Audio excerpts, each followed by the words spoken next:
Assalamualaikum warahmatullahi wabarakatuh. Hello everyone, good afternoon. I'm Rita Heriani from TBI 5C. Today I would like to explain about culture shock. Okay, let me explain in bahasa. Di sini saya akan menjelaskan mengenai apa sih itu culture shock, kemudian tahap-tahap timbulnya culture shock, dan yang terakhir itu bagaimana cara mengatasi atau menghindari terjadinya culture shock dalam diri kita.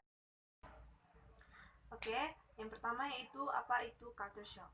Culture shock itu didefinisikan sebagai rasa tidak nyaman yang baik secara emosional atau fisik yang dialami oleh seseorang ketika ia bertemu dengan budaya baru atau yang berbeda dengan budayanya. Di sini ada contoh dari culture shock secara fisik, yaitu misalnya orang yang lahir dan besar di daerah pegunungan, secara fisik ia sudah terbiasa dengan suhu yang dingin. Nah, kemudian ia berpindah ke daerah perkotaan yang memiliki daerah perkotaan atau daerah dataran rendah atau daerah yang berada di pesisir pantai, di mana daerah tersebut memiliki cuaca yang sangat dingin, yang panas, sehingga secara fisik orang tersebut mengalami culture shock atau rasa tidak nyaman terhadap perubahan cuaca yang ia alami pada saat itu. Kemudian contoh yang lain yaitu secara emosional adalah ketika kita mendapatkan beasiswa ke luar negeri. Menurut kita atau ekspektasi kita ketika orang keluar negeri untuk belajar atau kuliah di sana, itu merupakan suatu hal yang sangat menarik atau keren menurut kita, karena menurut kita ketika kita bisa keluar negeri dan kita bisa bertemu dengan orang-orang asing, baik itu dari negara-negara yang berbeda dari kita. Namun apapun yang ekspektasi kita itu sangat berbeda dengan kenyataannya, di mana ketika kita sudah tiba di daerah tersebut, sudah tiba di suatu negara yang kita tuju tersebut, ternyata apa yang ekspektasi kita terhadap kuliah di luar negeri itu berbeda, di mana mulai dari pergaulannya atau gaya hidup masyarakatnya, baik kemudian segi makanannya, itu sangat berbeda dengan kebiasaan kita di daerah asal kita, sehingga secara emosional kita mengalami tekanan atau rasa tidak nyaman yang terjadi di dalam diri kita. Oke, yang kedua yaitu tahap-tahap timbulnya culture shock dalam diri kita.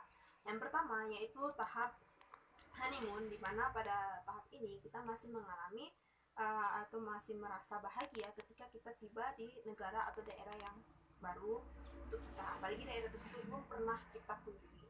Kemudian fase yang kedua yaitu fase krisis, di mana pada fase ini kita sudah mulai merasakan rasa tidak nyaman tempat baru yang kita tinggal ini, baik dari segi makanannya yang tidak cocok dengan kita, dari segi pergaulan yang ada di daerah baru tersebut, serta dari segi budaya yang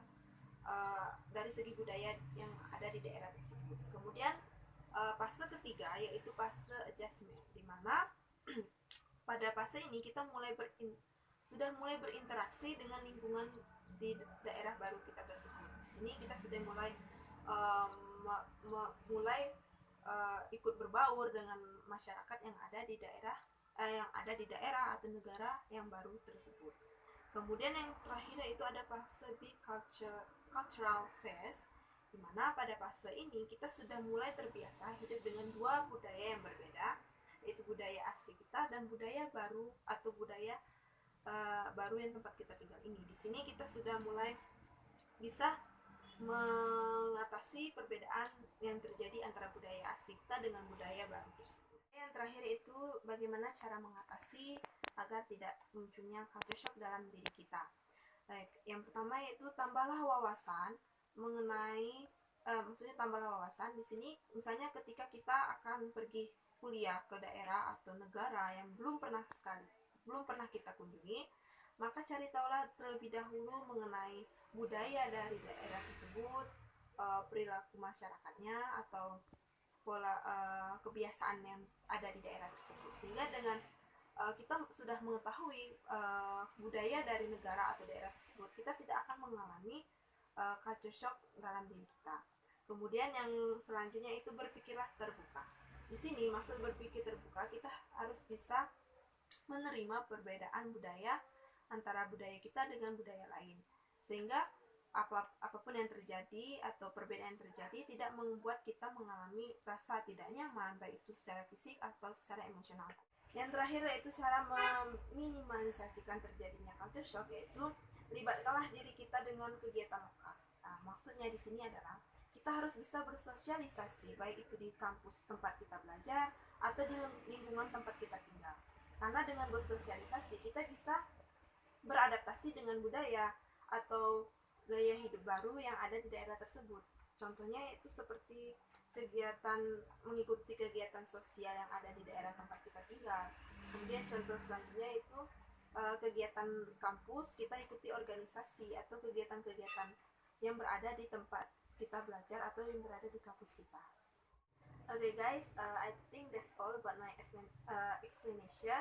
I say wassalamualaikum warahmatullahi wabarakatuh.